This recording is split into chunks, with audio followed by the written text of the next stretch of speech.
News చూస్తున్నాం. తలపతి విజయ్ సీఎంగా తాను తీసుకున్న నిర్ణయాలన్నీ కూడా దేశవ్యాప్తంగా చర్చ జరుగుతూ ఉన్నాయి. ఒక ల్యాండ్ మార్క్ సెట్టింగ్గా ఆ నిర్ణయాలు ఉంటూ ఉన్నాయి. సో ప్రజెంట్ ఆయన తీసుకున్న ఒక బిగ్గెస్ట్ నిర్ణయం ఏంటో తెలుసా?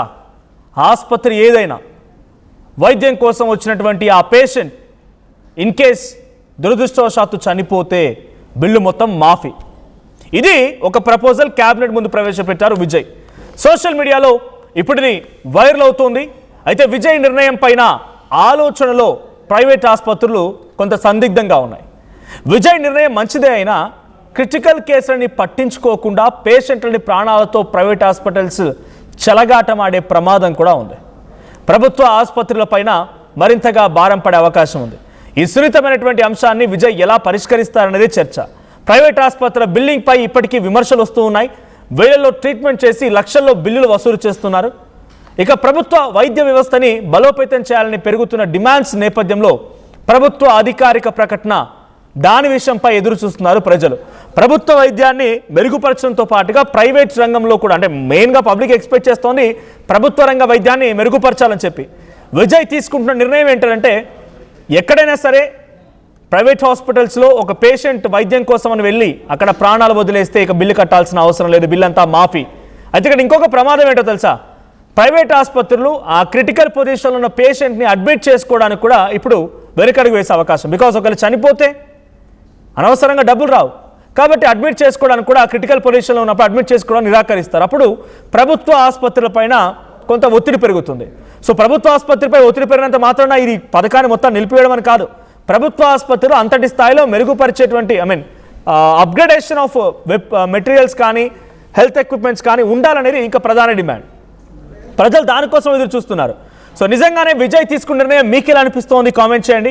ప్రస్తుతానికి క్యాబినెట్లో ఇది ప్రపోజల్ దశలో మాత్రమే ఉంది. ఈ ప్రపోజల్ కాస్త ముందడుగు పడి క్యాబినెట్ ఆమోద ముద్ర వేసి నిజంగానే ఒక చట్టం రూపంలో కార్యరూపం దాలిస్తే డెఫినెట్గా it's a benefit. At the same time దీనికి ప్రోస్ అండ్ కాన్స్ రెండూ ఉన్నాయి. ప్రో ఏంటంటే నిజంగానే చనిపోయినటువంటి ఆ వ్యక్తికి అనేక రూపాయల డబ్బులు లక్షల్లో కొల్లగొట్టి ఆ తర్వాత చనిపోయాడని చెప్పి ఠాగూర్ సినిమా మాదిరిగా చేస్తున్నారు కాబట్టి సో అటువంటి మాదిరిగా ఉండకూడదంటే ఈ చట్టం లేకపోతే విజయ్ తీసుకున్న నిర్ణయం చాలా గొప్పది. కానీ విజయ్ దీన్ని ఇంకొక రకంగా ట్యాకిల్ చేయాల్సిన అవసరం ఉంటుంది. ఇంకో ప్రమాదం కూడా ఉంటుంది. ప్రభుత్వ ఆసుపత్రుల పైన ఇప్పుడు కొంత వెయిట్ పెరుగుతుంది, ప్రెషర్ పెరుగుతుంది. ఎందుకంటే క్రిటికల్ పొజిషన్లో వచ్చిన వారిని ప్రైవేట్ హాస్పిటల్ అడ్మిట్ చేసుకొని నిరాకరిస్తాయి కాబట్టి, బికాజ్ చనిపోతే డబ్బులు రావని. సో దీన్ని ఎలా హ్యాండిల్ చేస్తారు, ఎటువంటి డిస్కషన్ జరుగుతుంది తమిళ పాలిటిక్స్లో, కేబినెట్ ఏం చర్చిస్తోంది తెలుసుకుందాం. మా ప్రతినిధి కృష్ణమోహన్ సిద్ధంగా ఉన్నారు. కృష్ణమోహన్, సో ఇటువంటి ఒక నిర్ణయం నిజంగానే చాలా ల్యాండ్ మార్క్ సెట్టింగ్ అనుకోవాలి. ఒక 100% ఇచ్చే హిస్టరీ క్రియేటింగ్ అని అనుకోవాలి. కానీ దీని వెనుక ప్రోస్ అండ్ కాన్స్ రెండూ ఉంటాయి. సో ప్రభుత్వ వైద్యం పైన కొంత ప్రెషర్ పెరిగిద్ది, ప్రైవేట్ హాస్పిటల్స్ కూడా క్రిటికల్ పొజిషన్ వారిని తీసుకోవడానికి నిరాకరిస్తాయి. సో విజయ్ ఎలా హ్యాండిల్ చేయబోతున్నారు? ముఖ్యంగా పొలిటికల్గా ఆయన తీసుకున్న ఈ నిర్ణయం పైన ఎటువంటి డిస్కషన్ జరుగుతుంది? డెఫినెట్ గా ఒక నూతన వరవడికి విజయ్ శ్రీకారం చుట్టాడు అనేది చెప్పాలి. ఆసుపత్రుల్లో ప్రధానంగా ప్రైవేట్ ఆసుపత్రులు ఆహార శైలి మనం చూస్తుంటాం. సాధారణంగా ఒక చిన్న సర్జరీకి వేలల్లో లక్షల్లో పిలిచి వేయడం లేదు. చనిపోయిన కండిషన్ ఉన్నంత వరకు కూడా చివరి వరకు విషయాన్ని చెప్పకుండా దాచిపెట్టడం, తర్వాత పూర్తిగా డబ్బులని గుంజేసిన తర్వాత చనిపోయాడని చెప్పడం, ఇట్లా చాలా కేసెస్ వివిధ రకాలుగా ప్రైవేట్ ఆసుపత్రుల నిర్వాహకాలు చాలా చేస్తుంటాయి. మామూలుగా ఒక చిన్న వెళ్తే క్రోసిన్ టాబ్లెట్ లేకపోతే ఇంకొక టాబ్లెట్ తో సరిపెట్టాల్సిన రోజుల నుంచి ఈ రోజు 20,000 30,000 ఓన్లీ టెస్ట్లకి రాసి చేస్తున్న పరిస్థితి. అయితే ఇక్కడ ఈ వ్యవహారం మీద అతను ఇక్కడ కొంత చెక్ పెట్టాలి. ప్రైవేట్ ఆసుపత్రుల నిలువు దోపిడీ ని అరికట్టడానికి ఎక్కడో దగ్గర చెక్ పెట్టకపోతే కొంత ఇబ్బందులు గురవుతున్నాం కామన్ పీపుల్, ప్రధానంగా మధ్యతరగతి చిన్న తరగతి పీపుల్ కి ప్రైవేట్ ఆసుపత్రులు ఇష్టారాజ్యంగా దోచుకుంటున్నాయి. అతని గవర్నమెంట్ ఆసుపత్రులు పూర్తి స్థాయిలో చేయలేకపోవడం, ఇటీవల గవర్నమెంట్ ఆసుపత్రుల్లో జరుగుతున్న అవినీతి మీద కూడా ఆయన నేరుగా వెళ్ళి ఒకే రోజు 23 మందిని ఇలా మీరు రాబోలేదు హాస్పిటల్కి, ఇళ్లలో మీరు వేరే పనులు చూసుకోండి అని చెప్పిన పరిస్థితి. సో ఒక ప్రభుత్వ వర్కింగ్ స్టైల్ ని పెంచే మార్గం అంటే వాళ్ళలో కొంత పెంచే ప్రయత్నం చేస్తూనే ప్రైవేట్ ఆసుపత్రుల దోపిడీని కూడా అరికట్టే ప్రయత్నం విజయ్ చేస్తున్నారు అనేది చెప్పాలి. ఒక మంచి నిర్ణయమే. బట్ ఆ పేషెంట్ చనిపోతే అక్కడ డబ్బులు కట్టాల్సిన అవసరం లేదు. ఇక మీరు డబ్బులు కట్టద్దు, చనిపోతే అంటే ఎందుకంటే ఒక బాధ్యతను పెంచాలని అనుకుంటాడు. అంటే పేషెంట్లు వస్తున్న పేషెంట్ల పెద్ద డబ్బుల కోసమే కాదు, వాళ్ళని కాపాడడానికి మీరు ప్రయత్నం చేయాలి. కానీ డబ్బులు గుంజి ఎంతవరకు గుంజగలిగితే అంతవరకు గుంజేసే ప్రయత్నం చేయకూడదు, ఒక నియంత్రణ చేయాలి అనేది ఒక విజయ్ ఒక ప్లాన్. ఇక్కడ కొంత మీరు చెప్తున్నట్టుగా ఇంకొక రీజన్ కూడా ఉంది. ఒకవేళ ప్రైవేట్ ఆసుపత్రుల్లో క్రిటికల్ కండిషన్ లో ఉన్న వాటిని ప్రైవేట్ ఆసుపత్రులు మేము తీసుకోం, చనిపోతే మళ్ళీ బిల్లు కూడా కట్టరు అనే ఒక చర్చ కూడా రావచ్చు. ఆ యాంగిల్లో కూడా ఒక వస్తుంది. తద్వారా గవర్నమెంట్ హాస్పిటల్ మీద ఒత్తిడి పెరుగుతుంది. ఇప్పటికే గవర్నమెంట్ ఆసుపత్రులలో వచ్చే ప్రజలు పెద్ద ఎత్తున వస్తుంటారు. అక్కడ ఆసుపత్రులు తక్కువగా ఉంటాయి, అన్ని సౌకర్యాలు ఉన్న ఆసుపత్రులు తక్కువగా ఉంటాయి, సిబ్బంది కొరతలు, 100 రకాల సమస్యలు గవర్నమెంట్ షెడ్యూల్స్ లో గవర్నమెంట్ హాస్పిటల్ మనకి కనబడుతుంది. కానీ ఇక్కడికి వచ్చేసరికి వ్యవహారం మీద ఎలా ముందుకు వెళ్తారనేది చూడాల్సిన పరిస్థితి అయితే కొంత ఉంది. ప్రైవేట్ ఆసుపత్రులు కూడా ఇక మీదట డబ్బున్న వాళ్ళంటే ఓకే, పేదవాడు సడన్ గా ఎమర్జెన్సీకి వచ్చినప్పుడు అంటే మేము చేర్చుకోమన్నప్పుడు మళ్ళీ తిరిగి ప్రభుత్వ ఆసుపత్రుల దగ్గరికి పరుగులు తీయాల్సిన పరిస్థితి. అందుకే ఈయన నిర్ణయం మీద కొంత ప్రైవేట్ ఆసుపత్రులు కూడా చూస్తున్నాయి. క్యాబినెట్ కి ముందుకు తీసుకువెళ్తామని ఒక చర్చ జరుగుతోంది. క్యాబినెట్ లో ఆమోదించిన తర్వాత అది చట్టం అవుతుంది. సో అది ఎలా వెళ్తారు, దీని మీద ఇంకేమన్నా లోతుగా కొంత మార్పులు చేర్పులు చేసి అయితే ఈ ప్రయోగం మాత్రం ఒక మంచి ప్రయోగంగానే మనం చూడాలి. ఎక్కడో 1-2 కేసుల కోసం మొత్తం వ్యవస్థ చేస్తున్న దోపిడీని అరికట్టకపోతే చాలా ఇబ్బందులు జరిగిపోయే పరిస్థితి.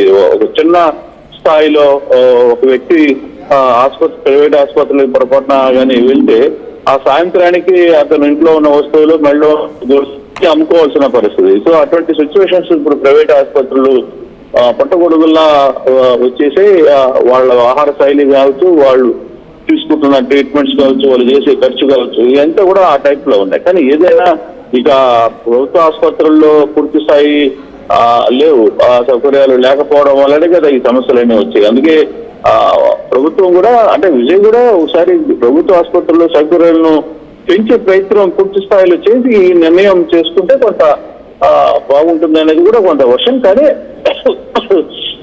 విజయ్ తీసుకుంటున్న నిర్ణయం ఆమోదం చెందితే మాత్రం కొంత ఒక విప్లవాత్మక మార్పులు అయితే తమిళనాడులో చూడబోతున్నాం అనేది మనకి అర్థమవుతుంది.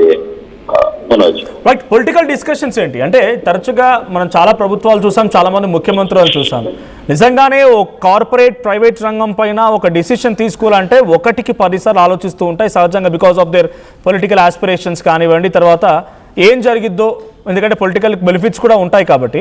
అలాంటిది విజయ్ తీసుకుంటున్న ఈ నిర్ణయం డెఫినెట్గా పబ్లిక్లో నుంచి మంచి రెస్పాన్సే రావచ్చు. కానీ ఇటు కార్పొరేట్ వైద్యుల నుంచి, ప్రైవేట్ వైద్యుల నుంచి, ముఖ్యంగా పొలిటికల్ పార్టీస్ నుంచి వస్తున్న రియాక్షన్స్ ఏంటి? అంటే పొలిటికల్ పార్టీస్ నుంచి దీనికి సంబంధించి పెద్దగా రియాక్షన్స్ ఎక్కడ కనపట్లేదు. కారణం కూడా ఏంటంటే ఇటీవల ఒక 2-3 నిర్ణయాలు విజయ్ తీసుకున్న నిర్ణయాల మీద ముందు కొంత మాట్లాడే ప్రయత్నం చేసినా కానీ దానికి చెప్పాల్సిన రీతిలో ఇతను చెప్పడం చూసాము. చాలా గట్టిగా ఈ వ్యవహారంలో చాలా సీరియస్ గా ఆయన మాట్లాడారు. సో కాబట్టి ఈ సిచ్యువేషన్ లో పెద్దగా పొలిటికల్ దాంట్లో తమిళనాడు నుంచి ఎక్కడ పెద్దగా స్పందించాల. ఒకటి ఆయన తీసుకున్న నిర్ణయం ప్రజల కోసమే కాబట్టి, లేదు ప్రజలు ఇటువంటి నిర్ణయం నిజంగా బేసిక్ గా అందరం ఒక నిర్ణయం తీసుకునే ప్రయత్నం చేస్తున్నాం కాబట్టి. బట్ దీన్ని వ్యతిరేకించి ఇప్పటికే కొంత మళ్ళీ ప్రజల దగ్గర నుంచి వ్యతిరేకత పోవడం ఎందుకని ఒక ఆలోచనలో ఉన్నట్టుగానే కనపడుతోంది. సో పొలిటికల్ వ్యవహారంలో ఊహించినంత పెద్దగా ఈ ఇష్యూస్ రాకపోవచ్చు అనేది చాలా స్పష్టంగా మనకి అర్థమవుతుంది. Right, thank you Krishnamohan. So మొత్తంగా ప్రభుత్వం అధికారికంగా ఇంకా అనౌన్స్ చేయలేదు, ఇంకా పూర్తిగా చట్టరూపం దాల్చలేదు. క్యాబినెట్ డిస్కషన్ మాత్రం జరుగుతోంది. మరి క్యాబినెట్ డిస్కషన్లో ఎటువంటి రెస్పాన్స్ వస్తాయి, పొలిటికల్గా ఇంకా ఎటువంటి రియాక్షన్స్ వస్తాయి, కార్పొరేట్ ప్రైవేట్ రంగాలు ఇంకా ఎలా ఆలోచిస్తాయో చూడాలి. బట్ నిజంగానే ఒక సెన్సేషనల్ డిసిషన్ చెప్పాలి. ఎవరైనా వైద్యుడు ఎవరైనా ఒక రోగి ఆసుపత్రికి వెళ్ళి చికిత్స తీసుకొని వైద్యం చేసుకున్న తర్వాత అక్కడ కనుక చనిపోతే అది ఏ కారణమైన చేత, ఆయనకు అనారోగ్యం ఎక్కువగా అయిపోయినా, వైద్యుల చేత వైద్యం వికటించినా, ఏదేం జరిగినా డబ్బులు చెల్లించడానికి వీల్లేదు. ఇకపై మొత్తం మాఫీయే, బిల్ కట్టడానికి వీల్లేదు. ఇది విజయ్ పెట్టిన ప్రపోజల్. క్యాబినెట్ పరిధిలో ఉంది ఇప్పుడు. సో మరి క్యాబినెట్ దీనిపై ఎటువంటి డిసిషన్ తీసుకుంటే ఎటువంటి రెస్పాన్స్ వస్తుందో చూడాలి. సో మీకేమనిపిస్తోంది? సో ప్రభుత్వ వైద్య రంగాన్ని మెరుగుపరచాలని మీరు అనుకుంటున్నారా, లేదా కార్పొరేట్ ప్రైవేట్ రంగంలో జరుగుతున్నటువంటి ఈ దోపిడిని ఆపేందుకు చనిపోయినటువంటి ఆ వ్యక్తి దగ్గర నుంచి బిల్ వసూలు చేయకుండా కట్టడి చేస్తే బాగుంటుందా? విజయ్ నిర్ణయం పైన మీ అభిప్రాయం ఏంటి? కామెంట్ చేయండి. తెలంగాణలో అతిపెద్ద family shopping mall Mangalya shopping mall ఇప్పుడు దిల్సుఖ్ నగర్ మెయిన్ రోడ్ లో అందాల తార మీనాక్షి చౌదరి చేతుల మీదుగా జూలై 17న గ్రాండ్ ఓపెనింగ్. అదిరిపోయే ఇనాగ్రల్ ఆఫర్స్ అస్సలు మిస్ అవ్వకండి. Mangalya shopping mall, Telangana, Andhra Pradesh, Karnataka. నమస్కారం, నేను మీ అనసూయ భరద్వాజ్. ఆషాఢ మాసం సందర్భంగా మన కాసం ఫ్యాషన్స్ ఏపీ అండ్ తెలంగాణలోని 24 స్టోర్స్ లో సరికొత్త ఆఫర్స్ తో మీ ముందుకు వస్తుంది. అంతేకాదంలో ఈ ఆషాఢ మాసంలో మన ప్రత్యేకత, కిలో చీరలు కొనండి, అరకిలో చీరను ఉచితంగా పొందండి. At KL, the expertise of the world in the palm of your hand. KL deemed to be university. I'm Gomati, a data scientist and a classical dancer. I'm more than one. At Anurag University, be everyone you dream to be.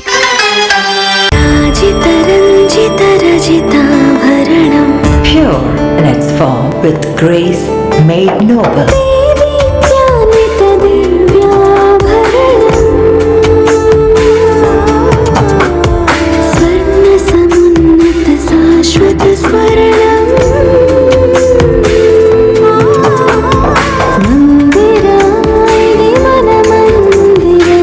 Mandira Premium Silver Jewelry by Manipali. Tournament కి ముందు paint ఎలా చేస్తాం?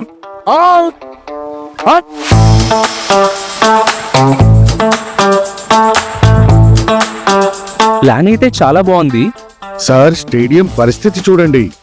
Tournament ముందు paint ఎలా చేస్తాం? Techno paints ఉందిగా. Techno paints township, dam, stadium లేదా మన ఇల్లు, పెయింట్స్ నుంచి పెయింటింగ్ వరకు పూర్తి సొల్యూషన్ కావాలంటే మేమున్నాం. కానీ సార్, టైం కి పూర్తవుతుందా? రోజుకు 23 లక్షల స్క్వేర్ ఫీట్ పెయింటింగ్ చేయగల సామర్థ్యం, 5,000 మంది స్కిల్డ్ లేబర్ టీమ్ మా వెంట ఉంది. 23 లక్షల? అవును.